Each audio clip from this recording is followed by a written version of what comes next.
marca também? Tem uma marca de... Na pandemia, eu tenho depressão bipolar tipo 2. Então, é uma doença que é muito difícil de lidar, cara. Muito difícil, assim. Para as pessoas que estão em volta te entenderem, tem que ser pessoas que realmente gostam muito de você e têm muita paciência. Por que tipo 2? Eu queria entender exatamente. Isso? É porque a bipolaridade tem níveis, né? De euforia e você pode passar muito tempo muito alegre ou muito depressiva. Eu descobri que eu tinha essa depressão bipolar. Depressão eu descobri há uns 4 anos, mais ou menos. Eu comecei a ficar muito para baixo, dormia muito, não queria sair da cama. Isso com 20, eu tenho 29, com 24 eu comecei a perceber que eu era muito explosiva também, muito explosiva. Tudo me irritava, As pessoas me irritavam. Às vezes no dia eu estava feliz, no mesmo dia eu ficava feliz e triste umas 20 vezes. Só que eu achava que aquilo era da minha idade. Só que eu comecei a perceber que falei, cara, isso é uma doença. Até então, não era muito falado isso. Eu nem tinha acesso, não sabia o que era. E aí, com o tempo, as pessoas me falaram, poxa, depressão já sabia. Pô, você não é bipolar? Eu falei, será? Eu falei, não sei. Aí eu comecei a pesquisar, a ler, tal. Aí, com 25, foi minha primeira consulta no psiquiatra. Que eu até falava, na época eu achava que psiquiatra era de doido. Todo mundo tem um negócio assim, né? Quem vai pro psiquiatra é doido. Eu tinha esse negócio, eu não sou doida. Aí eu comecei a ver, eu falei, poxa vida, não tem nada a ver com psiquiatra, é coisa de doido. Pelo amor de Deus, eu preciso me tratar. Devia ter feito antes, Devia ter ido antes. Aí psicólogo pra mim não adiantava. Aí eu comecei a me consultar É legal que a gente tá indo, tipo, num lugar, né? A gente tá falando, assim, né, da TV, agora de bipolaridade. Meu Deus, eu sou isso, loucura. Você não sabe, a gente conversou aqui na Semana dos Namorados, a gente recebeu vários casais. E veio a Sorvetão e o Conrado. E a gente fez o podcast inteiro com uma pergunta, que foi... Como vocês se conheceram? 3 horas. Nossa, por quê? Sério? Porque Juro. a gente ia abrindo novos... Porque eles falavam porque assim, eu achei que era só história. Não, foram indo pra outros Não, campos. é que assim, eles iam, tipo... Então, porque daí a gente... daí a gente foi fazer um show não sei onde. Inclusive nesse show, aí... A Xuxa. Bro, entendeu? E eles Eu não se... adoro. Aí eles ficavam assim, caramba, a gente não consegue. Parecia How I Met Your Mother, sabe? Que não chega, nunca. Aí acabou o podcast, falou, então, enfim, não sabemos como vocês se conheceram. Volta semana que vem. Não, é Foi sério. tipo isso. Eu sei que a gente ria muito, eles ficavam assim, cara, a gente não consegue. Aí eles já estavam incomodados. A gente falou, mas a gente tá amando. Continua, tá incrível. Foram 3 horas deles contando. E eles só responderam essa pergunta. Aí eles chegaram, a gente falou... A gente ama essas ramificações, Como né? vocês se conheceram? E aí teve uma hora que eu até falei, gente, é um podcast de uma pergunta só. E eles, cara, eu não acredito, a gente não consegue responder.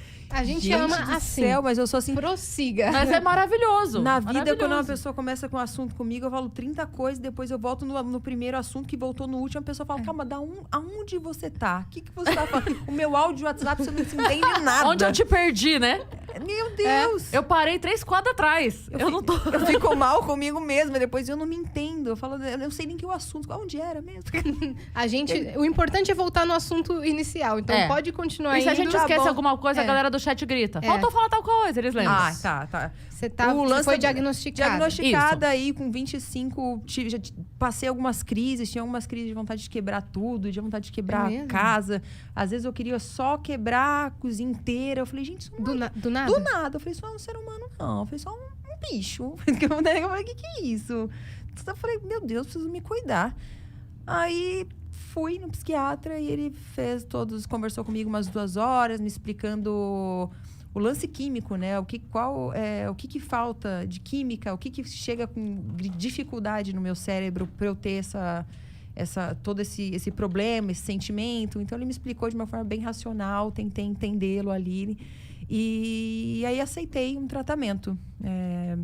Então, desde os 25 anos, me medico. Se eu não tomar remédio, o meu convívio social é impossível. Não consigo, não adianta. Eu não consigo conviver com pessoas. Então, o uso de remédio... E o difícil é que o meu organismo ele se adapta muito fácil aos remédios. Então... Tem que trocar. Tem que trocar toda hora. E a adaptação para um novo tem vários efeitos colaterais. Então, assim, às vezes me causa enjoo, às vezes fica mais irritada. Às vezes eu percebia que eu não tinha muitos amigos, que eu, às vezes, tinha rompantes de raiva. E eu não conseguia entender o que causava isso. Às vezes as pessoas não conseguiam ficar perto de mim, porque eu tinha isso. Eu falei, poxa, quero me tratar, quero ser uma pessoa melhor. E fui buscando autoconhecimento, fui buscando tratamento. Então, hoje, continuo trocando de medicação. Além da medicação, tem outro tipo de tratamento?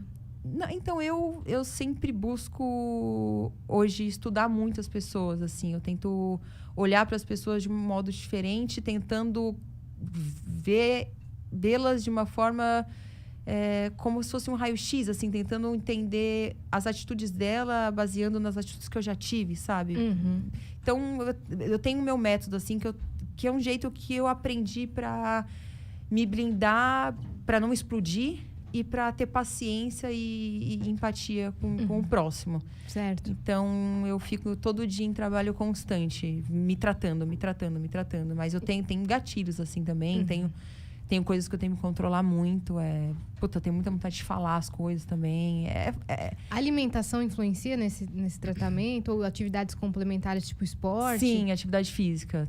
É sempre bom, acho que pra todo mundo, né? Se manter em movimento, assim, independente. Não precisa ser, eu sempre deixo lá no meu Insta, se movimente, independente. Não são só musculação, vá nadar, vá correr. Qualquer coisa que te faça bem. Porque a pessoa começa a ficar... Esses tempos eu fiquei 1 mês em casa, porque eu tive uma crise muito forte. Até foi publicamente, foi aberto isso. As pessoas ficaram muito preocupadas, assim. Eu chorei muito nos stories, porque eu já não estava aguentando. Escrevi abertamente para as pessoas que eu já tive várias vezes vontade de tirar minha vida. Eu deixei isso bem claro para as pessoas, porque às vezes elas olham ali pelos stories e minhas fotos, acham que minha vida é perfeita. Falam, nossa, ela é linda, ela é isso, eu tenho dinheiro. Assim, as pessoas criam uma visão de você que nem existe, assim, às vezes. Então, eu deixei aberto ali para as pessoas. Tem muita gente que em casa...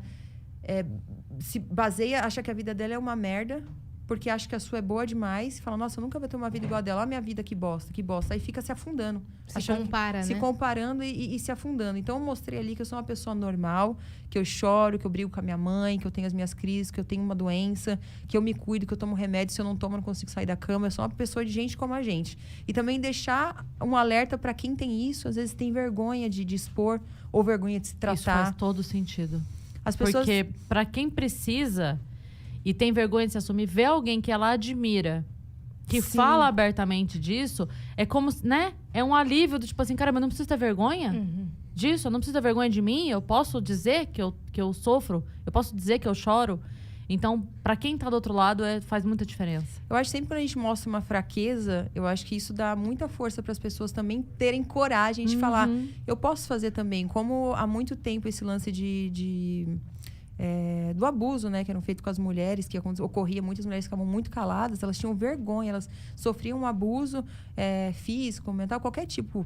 E elas sentiam vergonha de expor. Eu acho que hoje tanta mulher grande da mídia colocando que foi abusada quando pequena, conseguindo colocar para fora, eu acho que a galera que tá vindo aí, eu acho que tá com um pouco menos medo de expor. Eu acho isso muito legal. E encoraja outras mulheres a denunciarem, sim. Sair dessa situação. É porque quando esse assunto não circula entre as mulheres que estão na mídia, a mulher que tá em casa, ela pensa assim, a vida dela é totalmente diferente da minha, como você disse, né?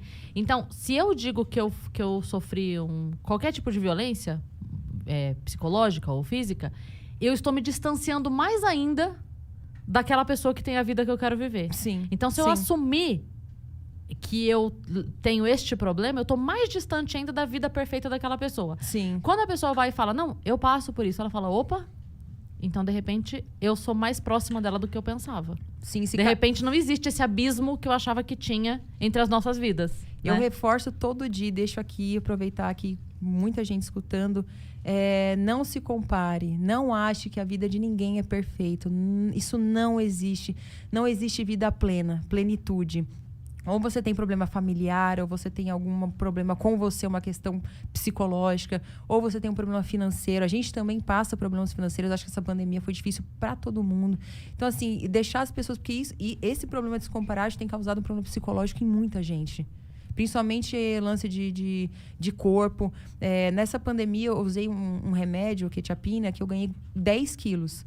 E eu acho que esse movimento de aceite o seu corpo como tem que ser, tá tão forte também, que eu sempre mantive assim, corpo na academia, porque eu vim da época do pânico. E a gente sabe como era aquela era, né? Hoje eu acho que um programa desse não teria mais o sucesso que teve. Eu acho que ele não se encaixa mais nos padrões, né, de hoje em dia. Mas naquela época... eu sempre me cuidei. Fui pra academia não pra manter o corpo perfeito, mas para me exercitar. E minha mãe e meu pai sempre tiveram uma genética de serem muito magrinhos. Então, a minha família toda. Então, a minha dificuldade é ganhar peso. Então, eu sempre me exercitei muito. Vim nessa leva de me manter de academia e tudo mais. Mas, depois que eu saí do pânico, eu assim, não que eu passei a comer tudo que eu gosto de comer, sem problema. Com o remédio que eu tomei por conta da bipolaridade e depressão, eu acabei ganhando 10 quilos. Uhum. Mas não foi um problema pra mim. Eu fui ótima, eu curti a minha fase, mas depois... Você se permitiu? Me permiti, tranquilo. Não tive problema. Tive, como todo mundo tem, celulite. Como todo mundo tem, eu tenho estria também. Tenho tudo que todas as mulheres têm, normal.